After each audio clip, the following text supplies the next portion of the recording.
Bhojpuri film जगत से जुड़ल हर ताजा तरीन खबर सबसे पहले जाने खातिर भोजपुरिया आर्यन चैनल के सब्सक्राइब कर ली और घंटी के जरूर दबाई। जय भोजपुरी। जी हाँ, तो आज आपसे के बीच भोजपुरी के पावर स्टार पवन सिंह के 2019 के सबसे नंबर 1 गाना के रिपोर्ट लेके आइल बनी, जेमे कि 2019 के जितना भी गाना रिलीज हुई बा उतना गाना में कौन गाना सबसे नंबर 1 बा उहे आपसे की भोजपुरी आर्यन सबसे पहले बताई कौन गाना सबसे नंबर 1 एवं सबसे टॉप पर बा। जी हाँ, तो आपसे बता दी पवन सिंह के होली गीत, लोकगीत जैसे कि अभिनंदन का अभिनंदन है और होली गीत भी आइल कितना, और ओकरा बाद मैंने उनको सजन चुलिया फिल्म के 3 गाना आइल, ओकरा बाद क्रेक फाइटर फिल्म के 2 गाना आइल, जेमे कि आपसे बता इतना कुल गाना में आपसे सबसे नंबर 1 पे कौन गाना बा कुल रिपोर्ट में आपसे हम बताएं। जी हाँ, तो आपसे पहले शुरू करी।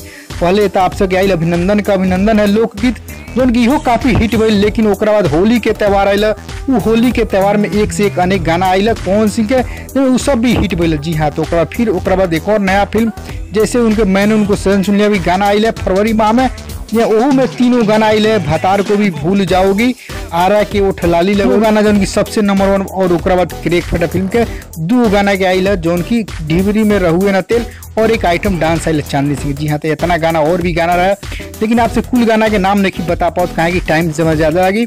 जी हाँ, तो आपसे बता दी जितना गाना रिलीज हुए उनमें सबसे नंबर 1 में कौन गाना बाटे। जी हाँ, तो आपसे के 2019 के सबसे नंबर 1 गाना बतावे से पहले आपसे हम बता दी अगर आप चैनल पर नया बानी तो जुड़ जाए भोजपुरिया आर्यन चैनल से और सब्सक्राइब जरूर करी, ताकि यही तरह के तरो ताजा खबर हर हमेशा सबसे पहले लेकर आनी, तो आपसे मिस ना होगा, छूटे ना, सबसे पहले आपके पास पहुंचे। जी हाँ, तो चलिए खबर की तरफ, जो उनकी पवन सिंह के 2019 के सबसे नंबर 1 गाना की खबर लेके आनी। जी हाँ, तो आपसे बता आप सब तस्वीर में देख रही भतार को भी भूल जाओगे। जी हाँ, ये 2019 के सबसे नंबर 1 है, सबसे बड़ा रिकॉर्ड स्थापित किया पवन सिंह के नाम के।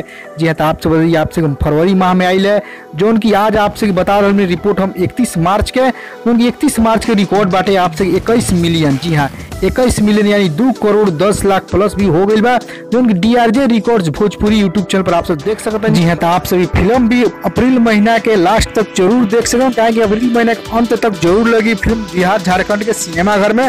ये तो आप सब में पूरा वीडियो एवं पूरा क्लिप देख रहे हैं, जो की आपसे भी धमाल मचा दी। जी हाँ, तो आपसे खबर ही पसंद आई तो लाइक जरूर करें, व्हाट्सएप फेसबुक शेयर जरूर करें, ताकि सभी भोजपुरिया फैंस लोग को पता चले 2019 के सबसे नंबर 1 गाना पवन सिंह के नाम हासिल कर ले। पवन सिंह आप पर रिकॉर्ड